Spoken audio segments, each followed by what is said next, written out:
ایک مقام ہے جہاں کی حاضری مل جائے تو شفاعت واجب ہو جاتی ہے۔ سبحان اللہ۔ اور یوں سمجھیے کہ وہ ایک ایسی بشارت ہے نا۔ لیکن میں ایک واقعہ سنا دیتا ہوں تاکہ پھر مزید اس جگہ پر جانے کا ذوق اور شوق بڑھ جائے۔ مولا علی شیر خدا اس واقعے کے راوی ہیں۔ ناظرین پہلے یہ بھی سمجھ لیجئے گا، واقعہ تو سنیں گے ہم، لیکن یہ بھی سمجھ آ جائے گا کہ صحابہ کا بھی عقیدہ کیا تھا، بلکہ خلفائے راشدین کا عقیدہ کیا ہے۔ مولا علی خود روایت کر رہے ہیں، اٹ مینز وہ اس واقعے سے مطمئن بھی ہیں۔ مولا علی شیر خدا سے مروی ہے کہ نبی پاک علیہ السلام کے دنیا سے پردہ فرمائے ہوئے بھی 3 ہی دن ہوئے تھے،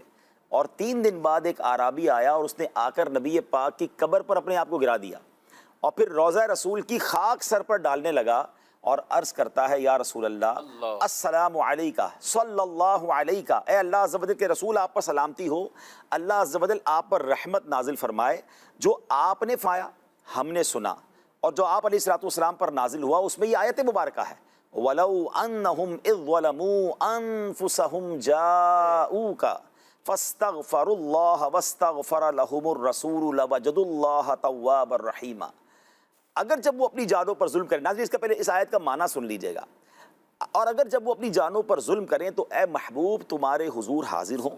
پھر اللہ سے معافی چاہیں اور رسول ان کی شفاعت فرمائے تو ضرور اللہ کو بہت توبہ قبول کرنے والا مہربان پائیں۔ 3 کنڈیشنیں ناظرین اس میں، یہ یاد رکھیے گا۔ اپنی جانوں پر ظلم کریں، یعنی گناہ گار ہم ہیں گناہ گار، ٹھیک ہے نا، اور محبوب علیہ السلام کے حضور حاضر ہو جائیں، اور پھر اللہ سے معافی چاہیں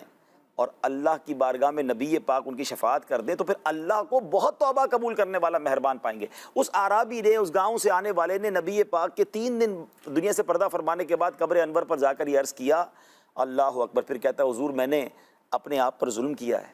آپ کی بارگاہ میں حاضر بھی ہو گیا ہوں، آپ مجھے رب تعالیٰ سے بخشوائیں۔ قبر اقدس کے اندر سے ندا آئی، مولا علی کہہ رہے ہیں قبر انور سے آواز آتی ہے اے شخص تجھے بخش دیا گیا۔ سبحان اللہ۔ تو یہ وہ روضہ رسول ہے، یہ نبی پاک کے پردہ فرمانے کے بعد کا واقعہ ہے۔ اچھا علماء نے بڑی کمال کی بات کی ہے کہ اس آیت میں جو یہ حکم ہے یہ حضور علیہ السلام کی ظاہری حیات تک محدود نہیں ہے، یہ آج بھی روضہ اقدس کے اندر نبی پاک سبحان اللہ اسی طرح جلوہ فرما ہے، اور یہ آج بھی اگر روضہ رسول پہ کوئی بندہ حاضری دے، کنڈیشنز 3 ہیں کہ نبی پاک کی بارگاہ میں حاضر ہو جائے، وہاں جا کر اللہ سے معافی مانگے اور نبی پاک اس کی شفاعت کر دے۔ تو سبحان اللہ علماء کہتے ہیں کہ جب بھی کوئی گناہ گار نبی پاک کے روضے پر حاضر ہو وہاں جا کر اللہ سے استغفار کرے، اور نبی پاک تو ویسے ہی اپنی قبر انور میں امت کے لیے استغفار کر رہے ہیں، تو انشاءاللہ 3 شرطیں پائی جائیں گی، تو وہاں جا کر یہ آیت بھی پڑھنی چاہیے، مستحب یہ ہے، انشاءاللہ عز و جل اللہ کی رحمت سے ضرور مغفرت ہو جائے گی۔ اور خود نبی پاک نے فرمایا من زار قبری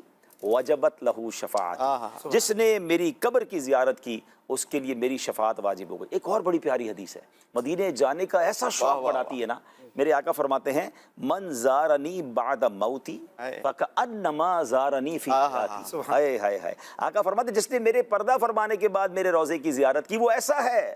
جیسے اس نے میری حیاتی میں میری زیارت کی۔ وَمَن مَاتَ بِأَحَدِ الْحَرَمَيْنِ بُعِثَ مِنَ الْآمِنِينَ يَوْمَ الْقِيَامَةِ، آقا فرماتے جو ان دونوں حرمین شریفین میں سے کسی ایک میں مر گیا تو قیامت کے دن امن والی جماعت میں اٹھایا جائے۔ اس کا مطلب یہ ہوا کہ مدینے کی حاضری بھی شفاعت دلاتی ہے اور مکہ مدینے کی موت بھی شفاعت دلاتی ہے۔ یہ کیسا شہر ہے جہاں زندگی میں حاضری دے دیں تو بھی شفاعت ہے، اور اگر وہیں انتقال ہو جائے ایمان کے ساتھ تو سبحان اللہ طیبہ میں مر کے ٹھنڈے چلے جاؤ آنکھیں بند، سیدھی سڑک یہ شہر شفاعت نگر کی ہے۔ تو آج کے دور میں تو ہم گناہ گاروں کے گناہ ہی اتنے ہیں، تو بس تڑپ بڑھتی رہنی چاہیے اور یہی عرض کرتے رہنا چاہیے کہ یا اللہ میری شفاعت کا انتظام ہو جائے گا، میرے لیے آسانی ہو جائے گی، تو یا اللہ مجھے نبی پاک کے روضے کی حاضری عطا فرما۔ اور جب وہاں جائیں تو قبلہ شیخ طریقت امیر اہل سنت نے حاضری رسول کے بہت سارے انداز میں ایک بڑا پیارا انداز بھی عطا فرمایا کہ بارگاہ رسالت میں جا کر یہ سوال کی تکرار کرے اور یہ سوچ کر سوال کرے کہ نہیں سنتا ہی نہیں